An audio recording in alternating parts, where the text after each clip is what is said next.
മാവിലേക്ക് മുക്കിയിട്ട് ഒരു പ്രാവശ്യം കൂടി മുക്കി കഴിഞ്ഞാൽ നമുക്ക് ഡോട്ടുകളായിട്ട് അതിൽ കെടുക്കില്ല. ഇങ്ങനെ നമുക്ക് പെട്ടെന്ന് നമ്മളുടെ അച്ചപ്പം മുക്കിയിട്ട് നമുക്ക് എടുക്കാം.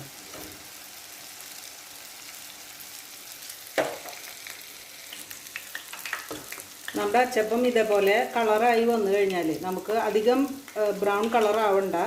നമുക്കിത് മറിച്ചിടേണ്ട കാര്യമില്ല. കാരണം ഇത് നമുക്ക് ഇങ്ങനെ കോരി എടുത്താൽ മതി. എന്നിട്ട് ഇങ്ങനെ മറിച്ചിടുക. അപ്പോൾ എണ്ണയൊക്കെ ഇതിൽ നിന്ന് വാർന്നു പൊക്കോളും. ഈ കളറിൽ നമ്മൾക്ക് ഇത് കോരിയെടുക്കാം. അത് ഇരുന്നിട്ട് ഒന്നും കൂടി ഒരു ബ്രൗൺ കളറാവും.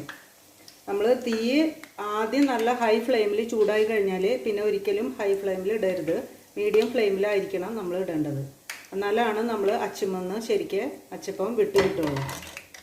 അങ്ങനെ നമുക്ക് ഈ അച്ചപ്പം മുഴുവൻ ഇതേപോലെ നമുക്ക് വറുത്ത് കോരാം.